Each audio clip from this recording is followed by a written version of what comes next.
I froze as my piece shattered in front of me. Karen dialed the police while Marcy unpacked the boxes from the truck. The camera at the gate didn't miss a thing. The officer leaned close, whispering, "You know who that is?" "Ghost Viper. Let me take you back." The spring morning carried that sharp, earthy smell of wet grass over the little suburban ranch in Austin. Sunlight pierced through the budding oaks scattering across the gravel driveway. Marcy was kneeling by the back of the old pickup, tugging at the lid of a cardboard box that had been sitting there for months. The label read Deed and Easement, its corner frayed ink slightly smudged. Before I could even step closer, the sharp, shrill bark of Karen's voice cut through the air. "Garrett, call the police. She's trespassing." My spine stiffened. That name, Karen, and the frenzy in her tone hit a nerve I hadn't realized was still raw. I swallowed against the sudden rush of adrenaline. They didn't know it yet, but I had earned my own little reputation around here, Ghost Viper. Quiet, deliberate, invisible, but not weak. Marcy froze mid-lift. The corner of a yellowed deed sheet poked out from the top of the box. Her fingers hesitated, brushing the paper as though she were afraid it would vanish if she touched it. The camera at the HOA gate beeped, the red lens swiveling slowly in our direction. Karen stood behind it, arms flailing, her face taut with self-righteous fury. I approached carefully, keeping my hands visible, though they were shaking ever so slightly. The envelope in my grip was certified mail. The postmark nearly 2 weeks old, the edges crumpled from the careless handling of the mail carrier. Muffled from the distance, the barn's chainsaw whined, a low mechanical hum mingling with the chirping of early birds. My heart kicked up a staccato echo of worry I hadn't felt in years. "Garrett." Karen's voice rose again, now soaked with panic and something I could only call vindictive satisfaction. "This is illegal. You're violating HOA rules." Her words bounced off the fence, carried across the yard, somehow embedding themselves into the corners of my skull. I inhaled, sharp and shallow, my thumb pressed against the waxy flap of the envelope, feeling the slight give as it bent under pressure. Sweat pricked my brow. Marcy's eyes met mine, wide, caught between hesitation and trust. Should I stop?" she whispered. "Not yet," I muttered, keeping my voice low, steady. Every ounce of me was calm on the surface, but beneath it, nerves fired like live circuits. Prop number 1. The deed remained intact, tucked carefully within the box, the paper's faint smell of old ink and dust strong enough to anchor me. This was the first chess move in a game that Karen had no idea I was ready to play. The police sirens came first as a distant hum, then closer, sliding over the hill. Marcy clutched the box a little tighter. I set the envelope down on the tailgate, nudging the deed beneath it just enough that it remained visible. The texture of the certified mail felt familiar, a tactile reassurance that order still existed beneath the chaos. Karen waved at the approaching patrol car, her gestures frantic and almost comical in their exaggeration. "You have to stop them." "They're stealing," she yelled again, tilting her head toward the box. I could see the HOA board member standing just beyond the gate, arms crossed pretending neutrality but eyes darting with curiosity. I glanced at Marcy, her hand brushing against mine briefly. No words were exchanged. A silent agreement passed between us, reinforced by a lifetime of shared mornings like this, of quiet battles and small victories. I tightened my grip around the envelope, feeling the subtle indentation where the certified stamp pressed into the paper, a reminder that the law, however bureaucratic, had weight. The patrol car rolled up, lights off for now, engine low. The officer stepped out, mid-30s, clipboard in hand, his gaze flicking between Karen and the two of us. "What seems to be the problem here?" he asked, neutral but alert. I straightened, drawing in a slow breath. "You know who that is," I said softly, mostly to myself, though the officer's eyes narrowed slightly. "Ghost Viper," I added, letting the name hang in the morning air like a warning disguised as a confession. Karen's jaw dropped a fleeting pause before her rant resumed, even louder this time, but I barely heard her. The deed rested in its box sunlight, glinting off the corner like a talisman. My pulse steadied.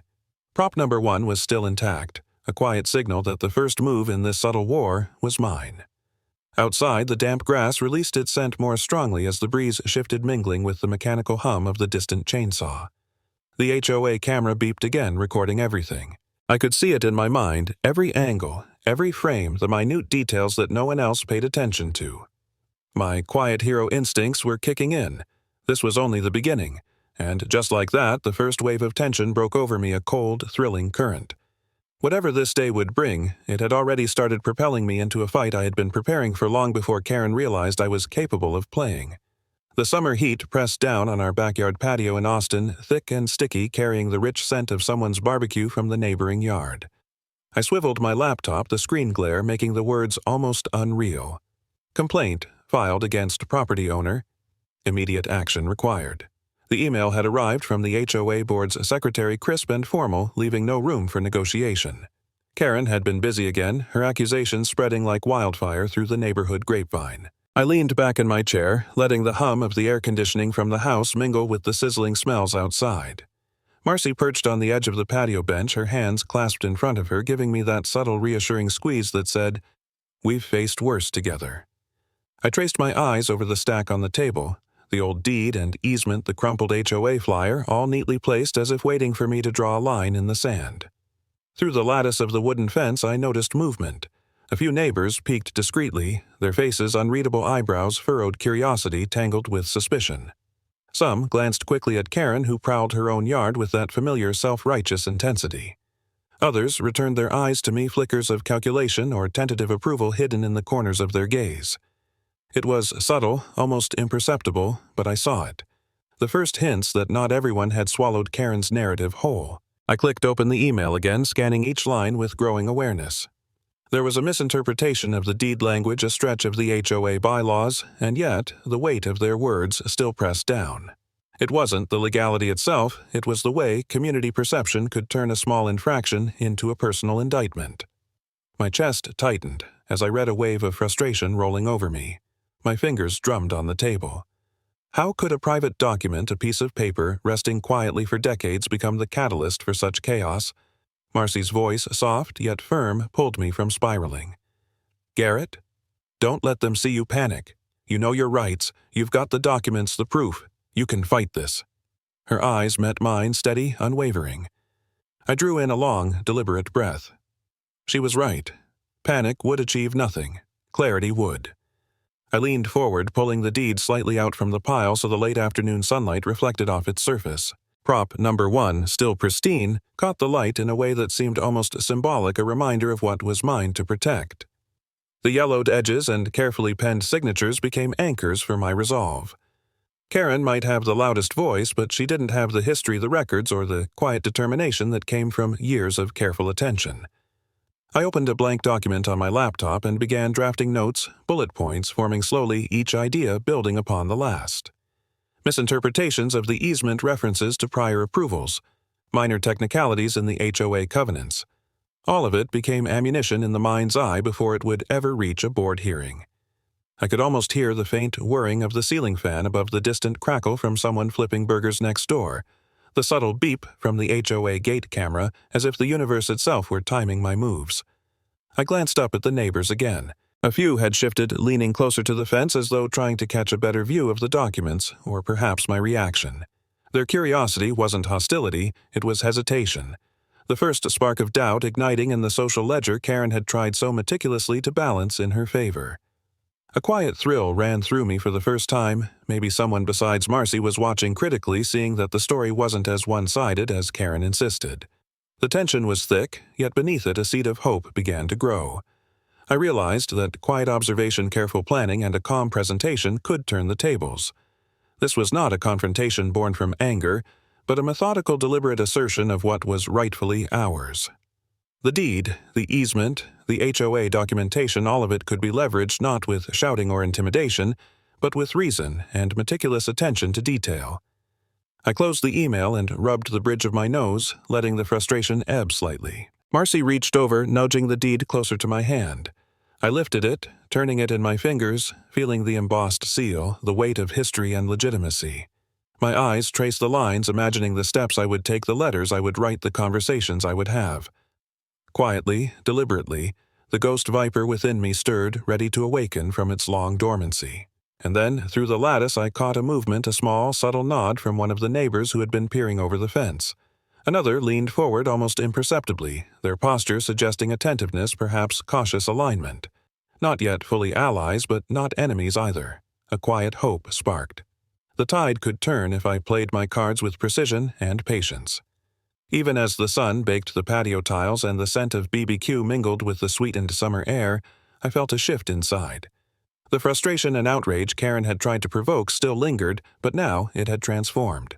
It was no longer just anger, it was fuel. I could respond, and reclaim a narrative that had begun to feel dangerously skewed. The quiet hero, long dormant, was waking. The diner smelled of grilled burgers and coffee that had sat too long on the counter.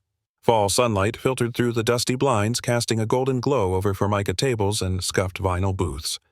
I slid into a corner booth, Marcy lingering a few tables away, pretending to sip her tea, but watching every move. Across from me sat Chuck Reynolds, a lean man in his late 60s with wire-rimmed glasses and a reputation that preceded him, former HOA lawyer mentor, and someone who had navigated far trickier waters than our little suburban spats. He pushed a worn manila folder toward me. A yellowed Bienban HOA peeked out from the top, and beside it a cup of coffee had cooled long ago bought café Contran Lin Vian. The smell of stale roast mingled with the burger grease oddly grounding. Chuck's eyes crinkled with a half-smile. "Garrett, let's talk about what you're actually dealing with," he said, voice low, deliberate. "There's a loophole here. In Section 4.3 of your HOA bylaws. It's narrow, but it gives you leverage."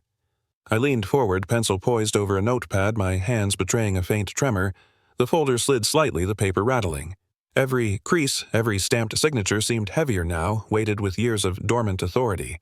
I scribbled furiously, trying to keep pace with Chuck's calm explanation. Marcy's eyes flicked to mine across the diner, a silent encouragement. Chuck sipped his coffee, wincing at its lukewarm bitterness. "Documentation is everything," he continued. "Emails, notices everything you've received and sent. Start a binder. Photographs, dates, times. If Karen or the board tries any more theatrics, you'll need the record airtight." His finger tapped the table for emphasis, lingering on the worn Formica. "And Garrett, don't underestimate the power of slow, methodical moves. Quiet hero, remember?" I nodded, feeling the first stirrings of confidence, a spark that had been smothered under months of HOA harassment. My eyes darted to the Bienban on the table, the red stamp of approval glaring faintly at me. Even in its aging yellow paper, it seemed to pulse with legitimacy. I traced the lines with my finger, imagining how each clause could be used strategically, how each minor violation recorded over the years could tilt the scales. Marcy's presence was subtle but critical. She didn't interrupt, didn't point, just observed with that familiar quiet assurance. I scribbled more notes detailing each loophole. Chuck highlighted each procedural step.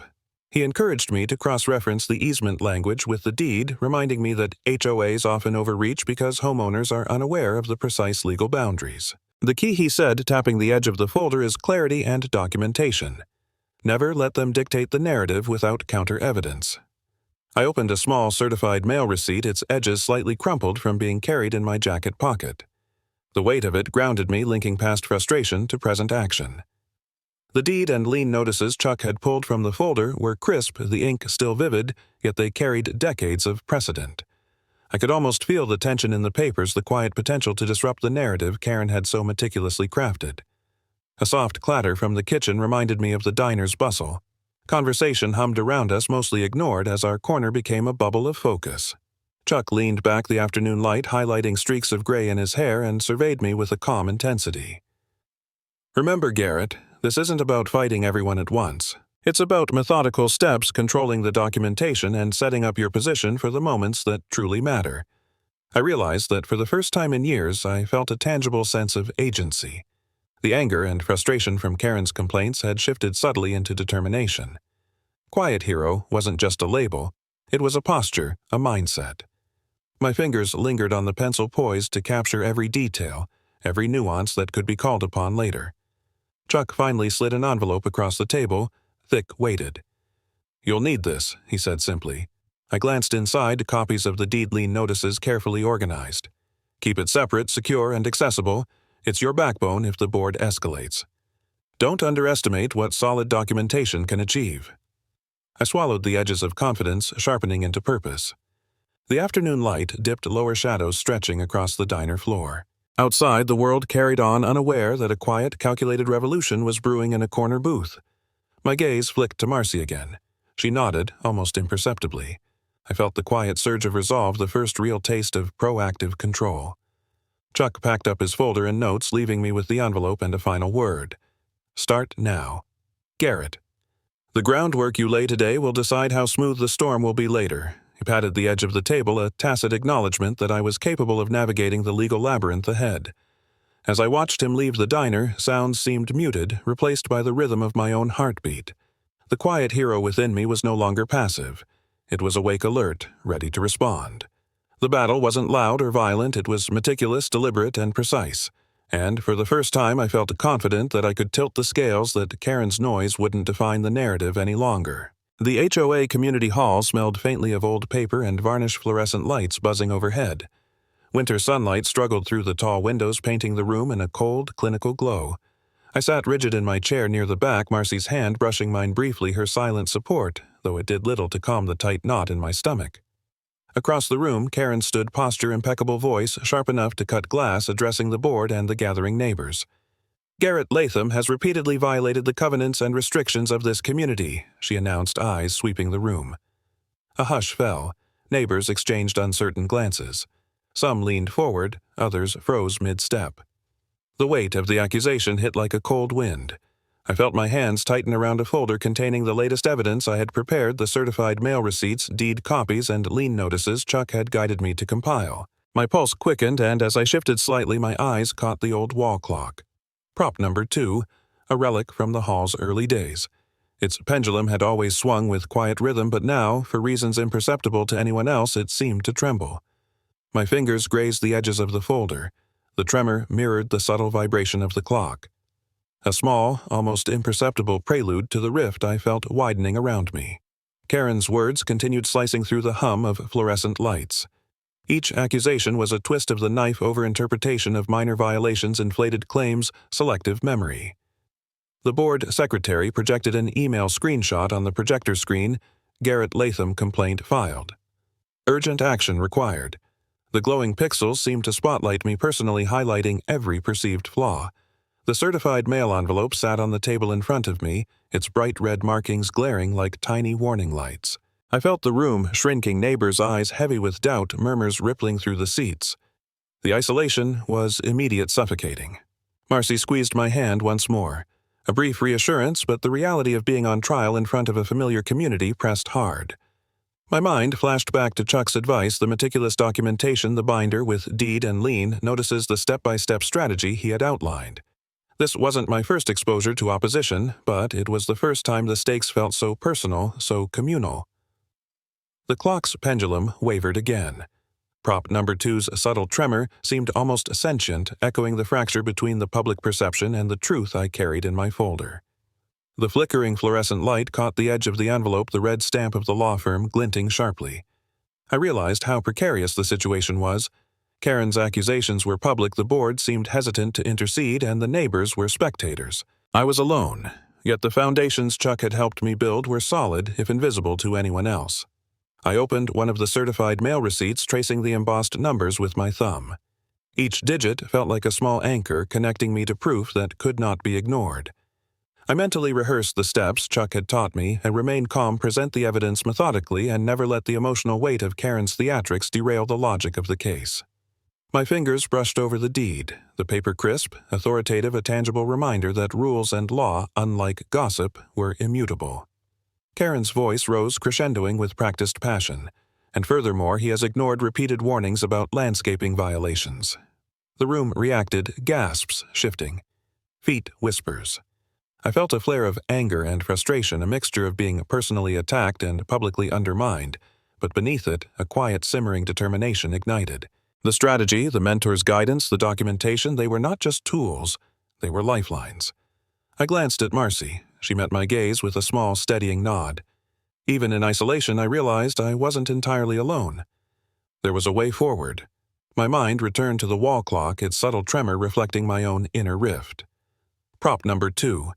The old symbol now marked not just a passage of time, but the fracture in my current reality, the moment before decisive action.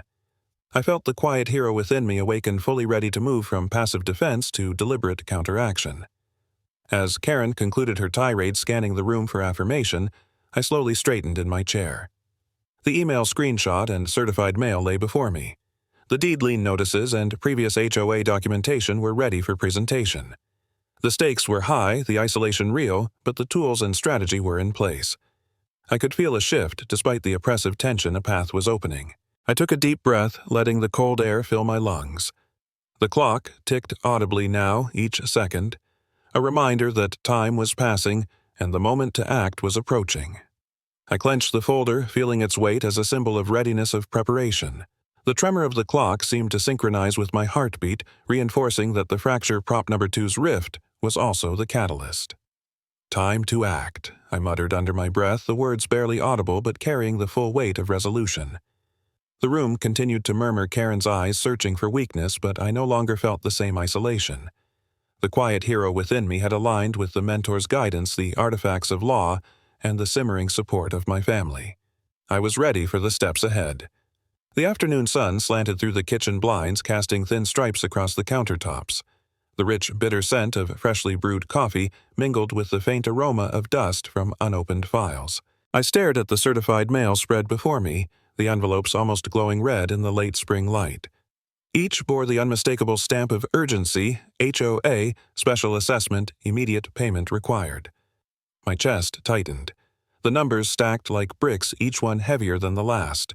Each one a reminder of the scrutiny of neighbors and the weight of community expectation. Marcy hovered nearby, concern etched across her face. "Garrett." "What now?" she asked softly, almost afraid to disturb the avalanche of letters and documents in front of me. I didn't answer immediately. Instead, I rifled through the folder containing the deed easement and lien notices Chuck had advised me to preserve. My fingers trembled, brushing over the crisp edges of the papers. The evidence was solid, but the pressure was immense. Every glance from the kitchen window carried the silent judgment of neighbors, each one a potential witness to either my compliance or my defiance. The old wall clock, prop number 2, hung quietly on the kitchen wall, its pendulum swaying with a subtle tremor. The vibration was almost imperceptible, but I felt it in my fingertips as I reached for another envelope. It was a quiet reminder time was running out, and the consequences of inaction were real. The HOA's official notice was clear. The special assessment was non-negotiable unless contested, and the community was watching to see what I would do. I opened one of the envelopes, carefully examining the figures. The debt was considerable, yet the deed and easement revealed a loophole Chuck had hinted at months ago. My pulse quickened. If leveraged correctly, it could turn the tide. My hand hovered over the keyboard, poised to draft a formal response to the board, my other hand gripping the corner of the lien notice. Sweat dampened the back of my neck. The intensity of the moment pressed against my ribcage. Each keystroke felt monumental, as though a single misstep could unravel the fragile fabric of my defense. Marcy brought me a cup of coffee, steam curling gently, and placed it beside my elbow. I didn't taste it. My eyes stayed on the documents. Deed clauses, easement rights, lien dates, all the meticulous preparation Chuck had helped me compile now demanded action. The quiet hero within me stirred, awakened by the realization that passive observation would only deepen my isolation. The community's trust, my family's security, and my own sense of justice were at stake. I began drafting the email, fingers hesitating over the keys, heart hammering. Each sentence was deliberate, crafted to cite the deed and easement to highlight procedural errors in the HOA's assessment.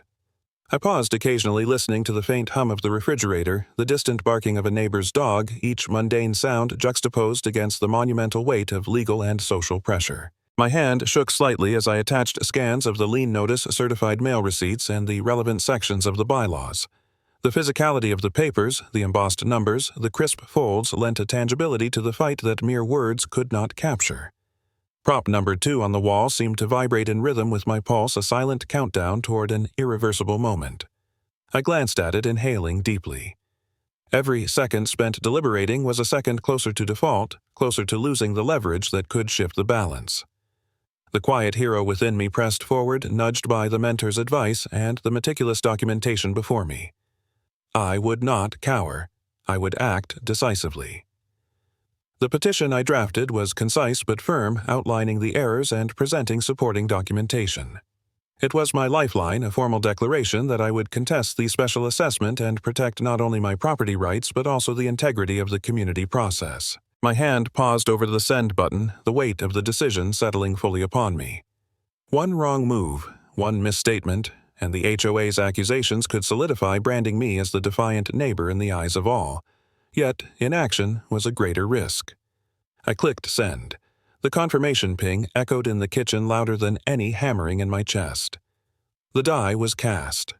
I had committed, fully stepping into the unknown with the quiet confidence of preparation and the righteous certainty of evidence on my side. The envelopes lay in disarray around me, witnesses to the decision, each a testament to the careful planning and the courage it had taken to act. I leaned back, exhaling slowly. Marcy's hand found mine again, a grounding touch amidst the storm of anticipation and dread.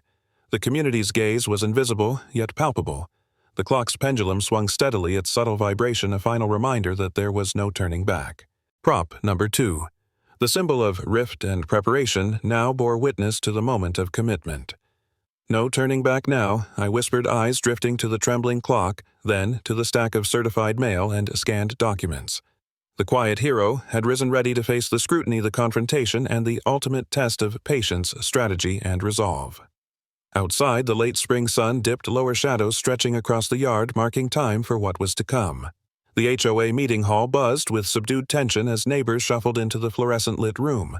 The scent of old paper and polished wood mingled with the faint trace of coffee from the morning, a reminder of countless hours spent preparing for this very moment. I clutched the folder containing the petition deed and lien notices. The papers trembled slightly in my hands, echoing the flutter in my chest. Beside me, Marcy's hand found mine, a grounding presence in the storm of scrutiny. Chuck Reynolds leaned in briefly, whispering, "Stick to the facts. The loophole is your shield." His calm voice steadied my nerves, a reminder that I wasn't alone. The mentor, who had guided me from tentative research to confident preparation, now offered silent assurance. I nodded, taking a deep breath, feeling the weight of months of quiet vigilance and meticulous documentation consolidate into this single act.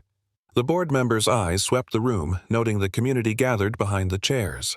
I could sense the anticipation in their glances, the micro-clicks of pens tapping against desks, the slight rustle of documents. Even the old prop number 2 on the wall seemed to respond, its pendulum swinging with renewed steadiness, almost as if acknowledging the resolution that had been building since the first rift months ago. The clock's subtle movements were a quiet testament the rift was mending, and justice, however procedural, was about to take its course. I rose, careful to keep my movements measured. Opening the folder, I spread the deed and lien notice across the podium, letting the crisp edges catch the fluorescent light. My fingers shook slightly, betraying the calm exterior I tried to maintain. "I'd like to present my petition and supporting documents," I began, voice steady, despite the adrenaline thrumming through me. The assessment as issued conflicts with several provisions outlined in the deed and easement, which I've attached here for reference. A murmur passed through the hall, a ripple of awareness. I watched as neighbors leaned forward, reading the edges of the documents I had laid out. Some eyes widened, others narrowed in consideration. The quiet hero within me felt a surge of cautious confidence. The community was observing, evaluating, and slowly recognizing the legitimacy of my claim. I gestured toward prop number 2 almost instinctively, as if the restored steadiness of the clock could reinforce the evidence of careful preparation and rightful action.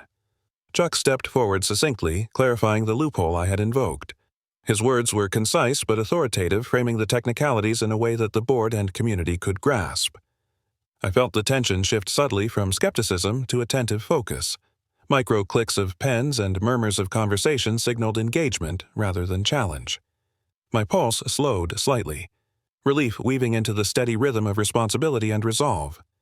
I detailed the certified mail receipts, the timeline of communications, and the specific clauses in the deed and easement that the HOA had overlooked. Each small action, a lifted document, a precise citation, the careful placement of evidence reinforced my argument.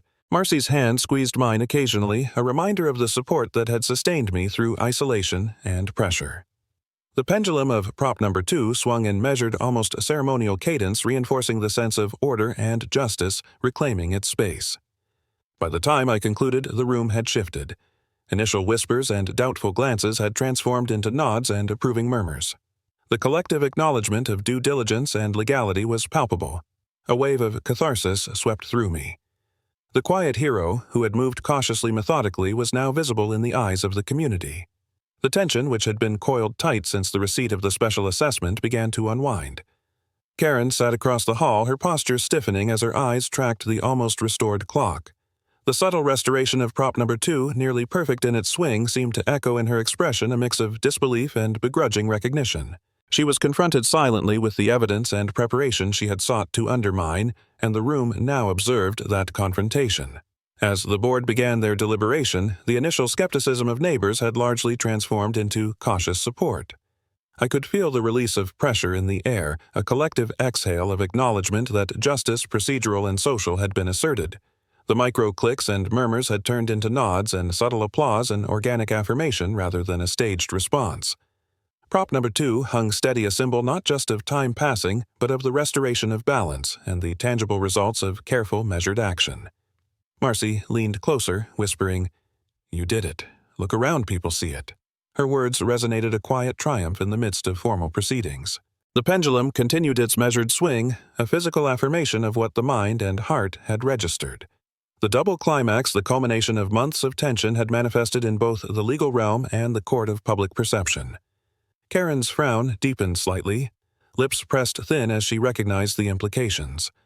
The restored steadiness of prop number 2 mirrored the newfound stability of the argument I had meticulously presented. It was visible to all, a symbol of persistence, evidence, and rightful action prevailing against coercion and misinterpretation. The quiet hero's journey had reached its cathartic apex, validated both by community acknowledgement and procedural rectitude. I took a deep breath, exhaling slowly, feeling the tension release from my shoulders. The petitions had been heard, the evidence examined, the loopholes clarified, and the subtle but undeniable support of the neighbors made itself known. In that moment, the hall felt lighter, the fluorescent lights warmer, and the future, a springboard rather than a trap, lay open. Karen's glare, combined with the near-perfect swing of the clock, crystallized the final image of this chapter, proof that careful preparation, evidence-based action, and quiet persistence could restore equilibrium and assert justice without confrontation. Prop number 2, once a symbol of rift, now represented resolution, the embodiment of legal and social balance achieved through diligence and courage. The backyard glowed in the soft golden light of late afternoon, the kind of warmth that softened hard edges and eased tense shoulders.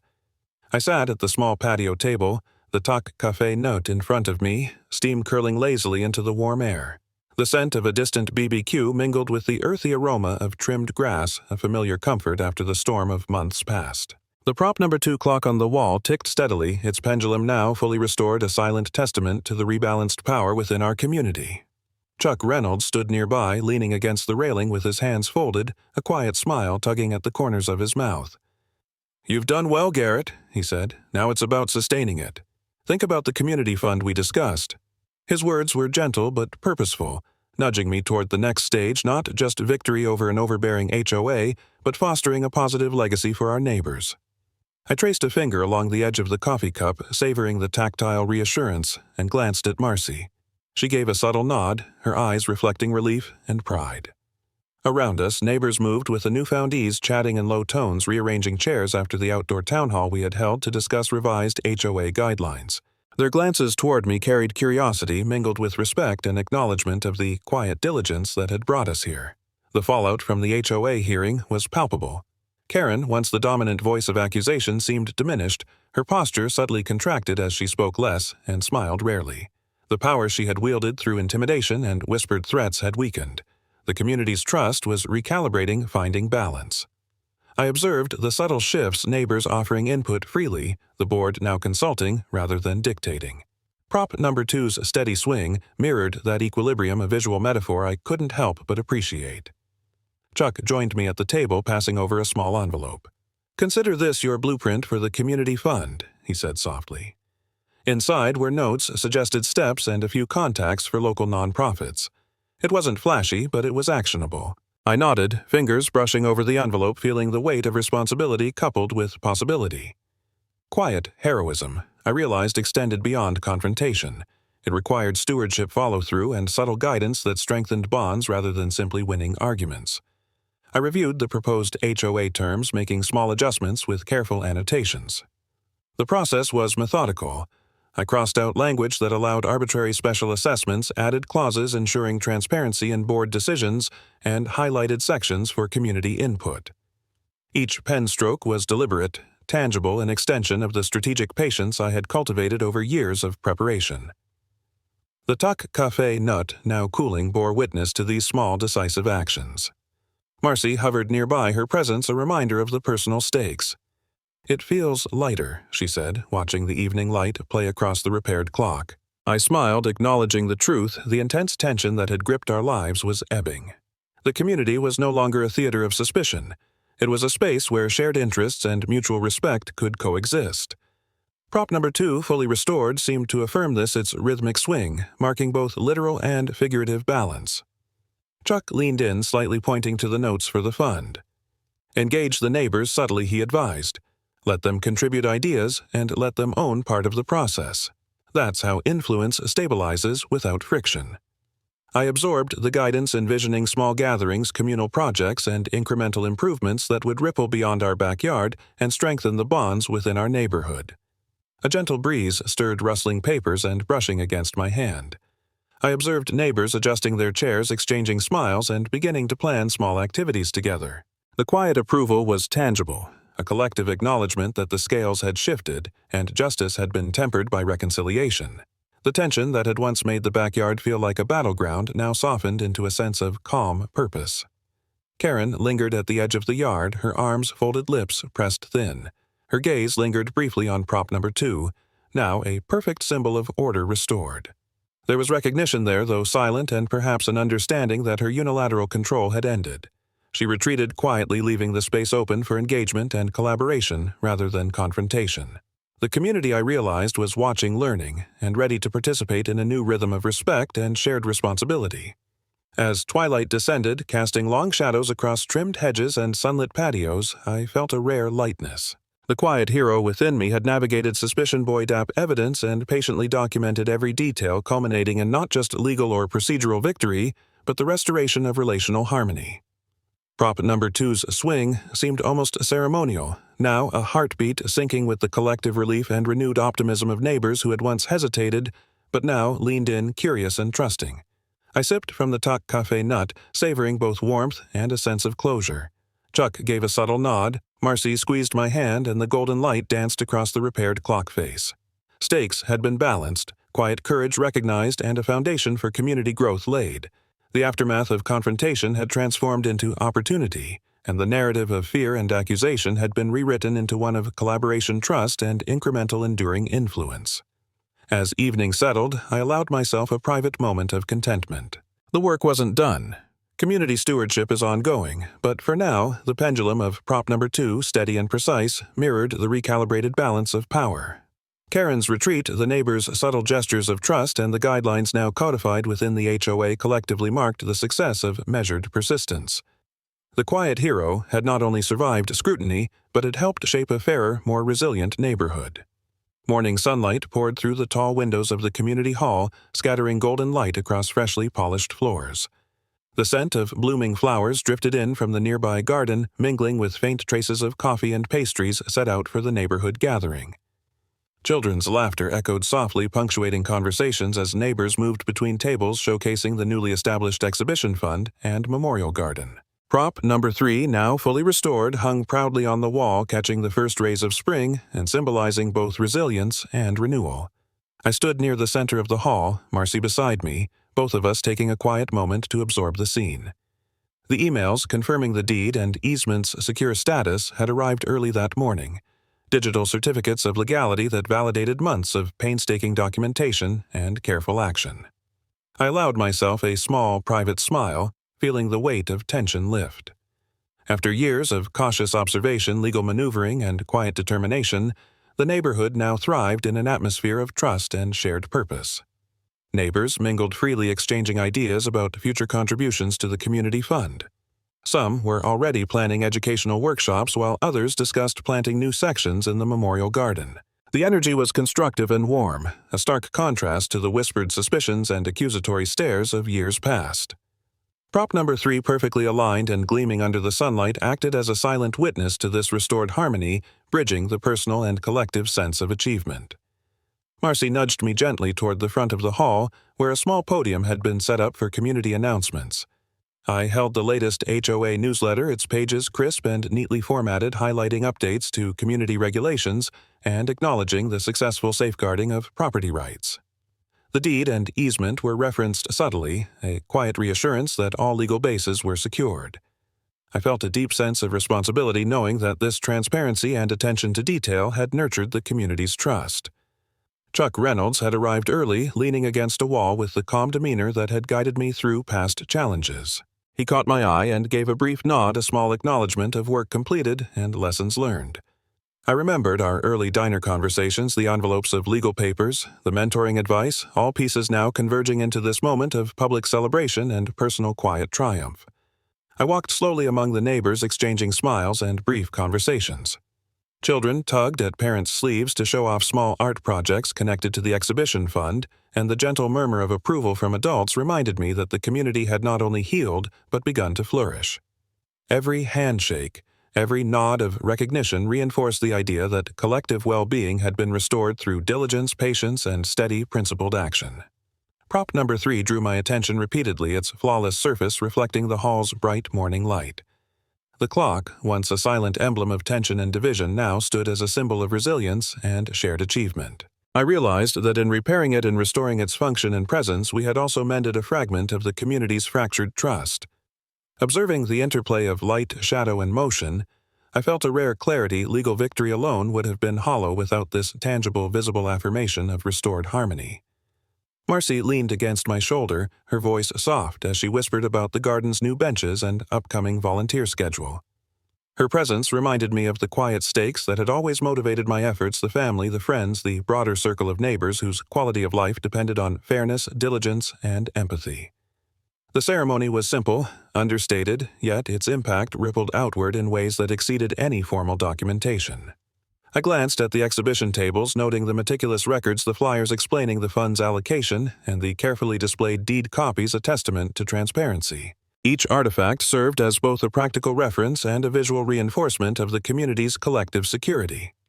Even as I walked past them, the subtle rustle of papers, the occasional click of a camera capturing the morning's events, and the soft conversations underscored a sense of normalcy, regained a rhythm that had once felt impossible. As the morning progressed, I found a quiet spot near the restored clock and watched the hall in motion.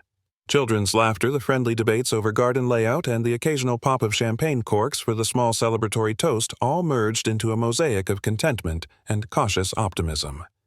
Prop number 3's pendulum ticked steadily, a metronome for both celebration and reflection, and I felt the full scope of catharsis wash over me, every conflict addressed, every misstep corrected, every neighbor invited into a balanced, cooperative space. I took a deep breath, letting the morning's warmth and fragrance fill my senses. There was no lingering suspicion, no residual hostility, just a sense of completeness. Quiet heroism, I reflected, was never about recognition. It was about action that fostered security, fairness, and a hopeful future. The HOA's renewed guidelines, the memorial garden, the exhibition fund, and prop number 3 all converged into this singular moment of fulfillment. By mid-morning, the hall hummed with activity, neighbors collaborating, sharing, and laughing freely. I stood back, Marcy's hand in mine, and allowed myself to feel the healing settle in a tangible, enduring relief. Prop number 3 reflected the morning sun, the community's faces lit by both sunlight and the subtle pride of shared accomplishment. The chapters of conflict had closed. The narrative of hope and resilience now dominated, leaving room for growth, engagement, and lasting bonds. And in that quiet, golden light, I realized that all of it, the painstaking documentation, the careful negotiation, the mentoring guidance, the strategic patience had led to this, a community renewed, a personal mission fulfilled, and the enduring peace that comes from doing what was right, steadily, quietly, and with unwavering commitment. The gate clicks quietly for the last time, and Latham Lake reflects the morning sun like a steady heartbeat. I hang the restored clock on the wall, its pendulum swinging smooth where cracks once reminded us of tension. Justice often comes softly through shared effort and careful steps rather than shouts. Together, we rebuilt trust, celebrated the new community garden, and returned the hall to everyone's hands. If your neighborhood feels weighed down by rules or fines, remember steady neighbors can speak louder than any bylaw. How has your street found its harmony lately?